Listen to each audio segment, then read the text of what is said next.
आइए आज के वचन में चले, पवित्र शास्त्र बाइबल से आज का संदेश सुने। आज का संदेश है प्रार्थना का अगला स्तर। प्रार्थना का अगला स्तर, नेक्स्ट लेवल ऑफ प्रेयर। वैसा निकालिए मत्ती रचित सुसमाचार अध्याय 6 और वचन 6।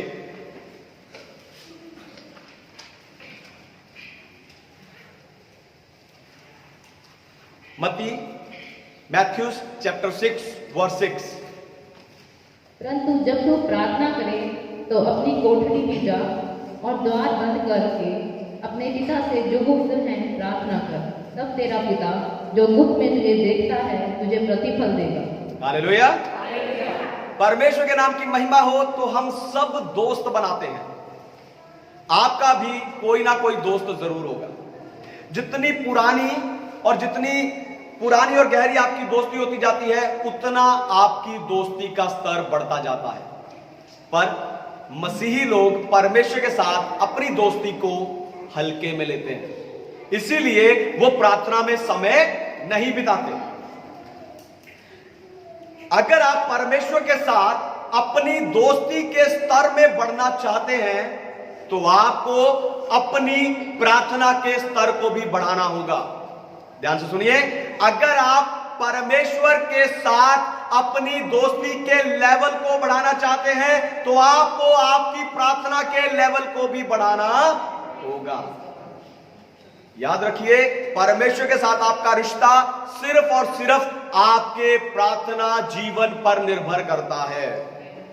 इसलिए आज मैं आपको दरवाजे के पीछे की इस प्रार्थना के रहस्य को बताकर प्रार्थना के अगले स्तर पर जाने के लिए आपको उत्साहित करने जा रहा हूं। लेकिन उससे पहले मैं चाहता हूं कि इस वीडियो के जरिए जितने विश्वासी दुनिया भर से स्पिरिचुअल पैशन असेंबली यानी आत्मिक उत्साह की सभा से जुड़े हैं, हम जोरदार तालियों से उनका स्वागत करें।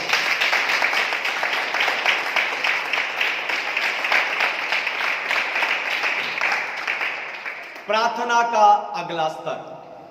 यीशु ने कहा, जब तू प्रार्थना करे तो अपनी कोठरी में जा, दरबार बंद कर और गुप्त में अपने पिता से प्रार्थना कर। यानी प्रार्थना के अगले स्तर पर जाने के लिए प्रभु यीशु कह रहे हैं, दरबार यानी दरवाजा बंद कर, ताकि पहली बात आप बाहर ना जाएं। यीशु ने द्वार बंद करने को कहा ताकि आप बाहर ना जाएं। यह सच्चाई है, जब आप प्रार्थना में बैठे हो और दरवाजा खुला हो तो आप प्रार्थना से जल्दी उठ जाएंगे।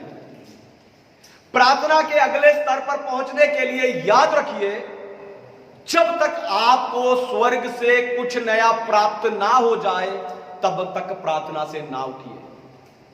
दोबारा सुनिए, ध्यान से सुनिए।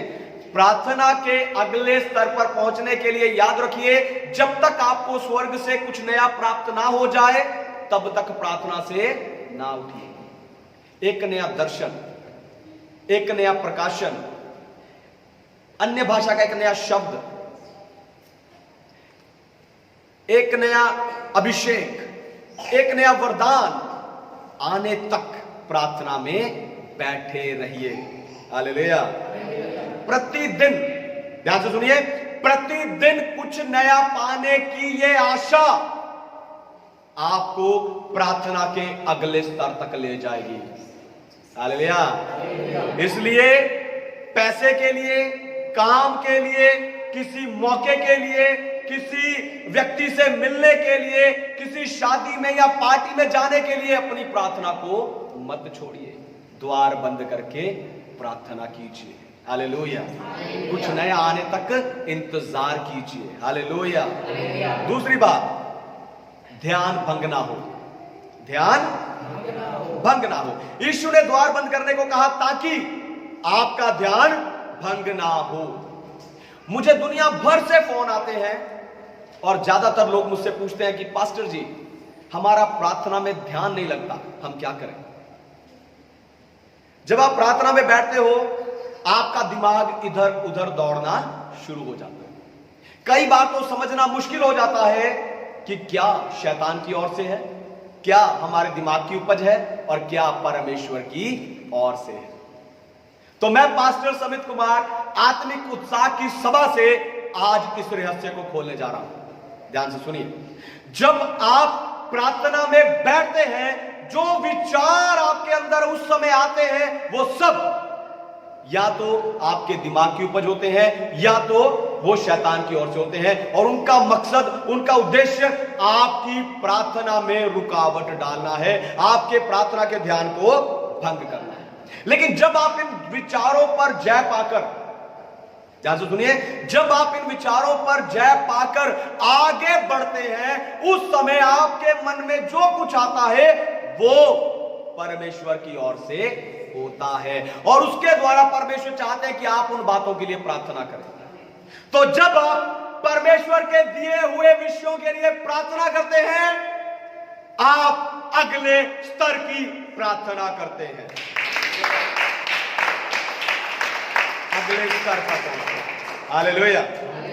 तीसरी बात, परमेश्वर और आपके बीच की दूरी कम करने के लिए प्रभु यीशु मसीह ने द्वार बंद करने के लिए कहा, ताकि आपके और परमेश्वर के बीच की दूरी कम हो सके। अगर आपका कोई मित्र या कोई रिश्तेदार आपसे मिलने के लिए आपके घर आ रहा हो, तो आप उससे मिलने की जल्दी में अपना दरवाजा खुला रखते हैं। सही भी है। ऐसा करने से कुछ पलों की दूरी को कम किया जा सकता है, पर परमेश्वर के साथ ऐसा नहीं है।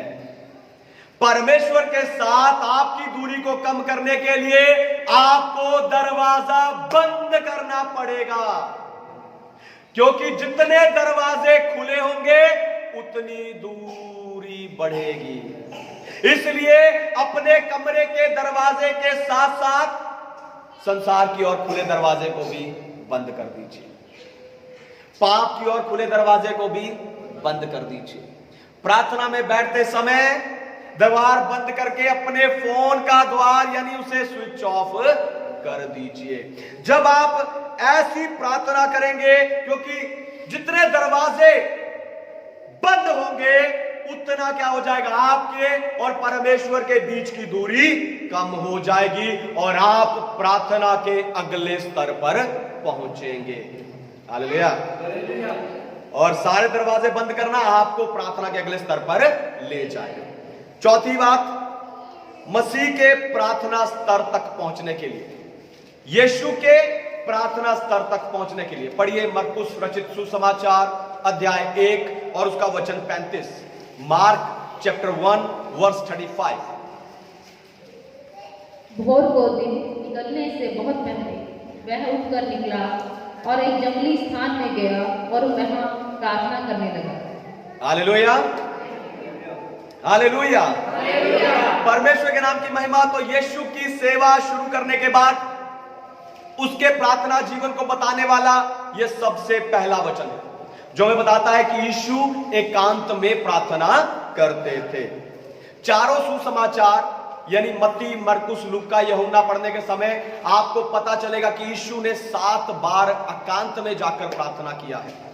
इसलिए जब चेलों ने कहा, प्रभु हमें प्रार्थना करना सिखाओ, यूहन्ना ने देखो अपने चेलों को प्रार्थना करना सिखाया है, आप भी हमें प्रार्थना करना सिखाओ। तो यीशु ने अपने अनुभव से उन्हें बताया कि एकांत में प्रार्थना करो, यानी द्वार बंद करके प्रार्थना करो। सोच कर देखो, ध्यान से सुनिए, सोच कर देखो, यीशु अकेले प्रार्थना करने जा रहे हो और धीरे से आपको आकर कहे, आजा चल मिलकर प्रार्थना करने चले। आप यीशु के साथ प्रार्थना करने जा रहे हो, आप यीशु के साथ प्रार्थना करने बैठ गए हो, वहां आपका पूरा ध्यान यीशु पर होगा। यीशु कैसे प्रार्थना कर रहा है, यीशु कैसे प्रार्थना में बैठा है, यीशु प्रार्थना में कौन से शब्द इस्तेमाल कर रहा है, यीशु का प्रार्थना करते समय पूरा ध्यान कहां लगा हुआ है, यीशु जब प्रार्थना कर रहे हैं उसके चेहरे का हाव भाव कैसा है। ऐसी सोच के साथ प्रार्थना करना यीशु के स्तर की प्रार्थना करना होगा, और यीशु के स्तर की प्रार्थना ही अगले स्तर की प्रार्थना है। हालेलुया। इसलिए प्रतिदिन यह सोचो कि मेरा प्रभु कैसे प्रार्थना करता है, एकांत में जाकर कैसे प्रार्थना करता है, वैसे ही आपको प्रार्थना करना है, तब आप अगले स्तर की प्रार्थना में पहुंच जाएंगे। पांचवी बात, परमेश्वर को व्यक्तिगत रूप से अनुभव करने के लिए, परमेश्वर को व्यक्तिगत रूप से पर्सनली अनुभव करने के लिए। बाइबल में जिन जिन लोगों का भी सामना परमेश्वर के साथ हुआ, अकेले में हुआ। ध्यान से सुनिए, दोबारा सुनिए। बाइबल में जिन जिन लोगों का भी सामना परमेश्वर से हुआ, ज्यादातर अकेले में हुआ। या तो परमेश्वर ने अकेले में बुलाया, जैसे मूसा को निर्गमन की पुस्तक अध्याय 4 और वचन 20 में, पहले जलती हुई झाड़ी में से, फिर सीनै पर्वत पर 10 आज्ञा देने के लिए। या तो वो खुद अकेले रह गए, जैसे याकूब 32 अध्याय में, उत्पत्ति के 32 अध्याय में याकूब खुद अकेला रह गया। उसने दूसरे लोगों को याबोक नदी के उस तरफ भेज दिया, लेकिन वो खुद अकेला रह गया। वहां आकर एक दूत उससे युद्ध करता रहा और फिर उसे आशीष दी। आप भी परमेश्वर का सामना व्यक्तिगत रूप से कर सके, इसीलिए यीशु आपको कह रहे हैं कि द्वार बंद करके प्रार्थना करो। हालेलुया। आप भी पर्सनली परमेश्वर का एक्सपीरियंस कर सके, इसलिए प्रभु यीशु मसीह कह रहे हैं कि अपनी कोठरी में जा, द्वार बंद कर और गुप्त में पिता से प्रार्थना कर। अभी तक आप वचन के द्वारा, गवाहियों के द्वारा परमेश्वर के बारे में सुनते आए हैं, पर परमेश्वर को अनुभव करने के लिए आपको प्रार्थना के अगले स्तर पर जाना होगा। आपको दरवाजा बंद करना होगा। इस बंद दरवाजे के पीछे आपको एक नई भाषा मिलेगी जिससे आप पिता से बात कर सकेंगे। इस बंद दरवाजे के पीछे आपको नई आंखें मिलेंगी, जिन आंखों से आप परमेश्वर को देख सकेंगे। इस बंद दरवाजे के पीछे आपको नए कान मिलेंगे, जिससे आप अपने पिता की आवाज को सुन सकेंगे। वो प्रार्थना होगी अगले लेवल की प्रार्थना। Hallelujah, hallelujah. ऐसी प्रार्थना के लिए, ऐसे परमेश्वर के अनुग्रह के लिए हम जोरदार तालियों से परमेश्वर को धन्यवाद दें।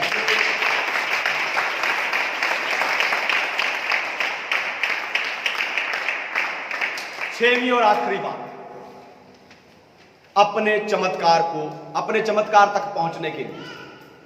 छठवीं और आखिरी बात, अपने चमत्कार तो सबको पसंद है, अपने चमत्कार तक पहुंचने के लिए।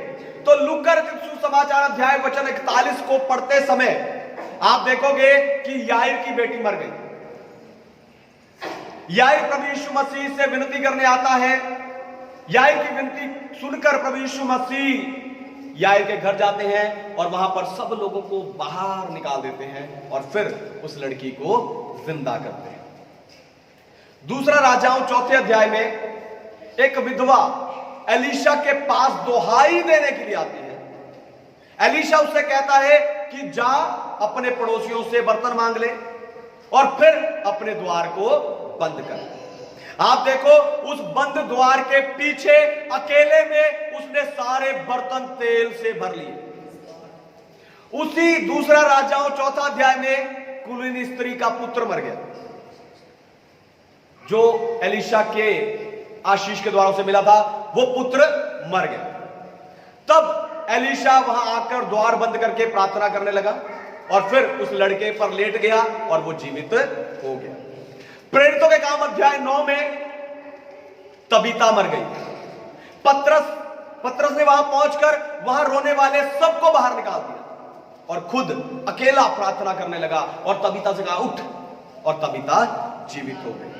ऐसे अनेकों चमत्कार हैं जो बंद दरवाजे के पीछे हुए हैं। आप किस चमत्कार को पाने की आशा में बैठे हुए हैं?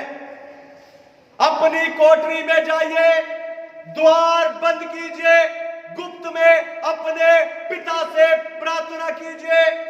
ऐसी प्रार्थना ही अगले लेवल की, अगले स्तर की प्रार्थना है, जो आपको आपके चमत्कार को पाने में मदद करेगी।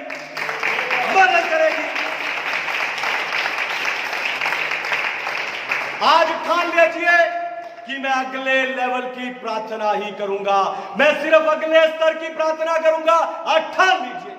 आइए अपने पैरों पर खड़े हो जाइए।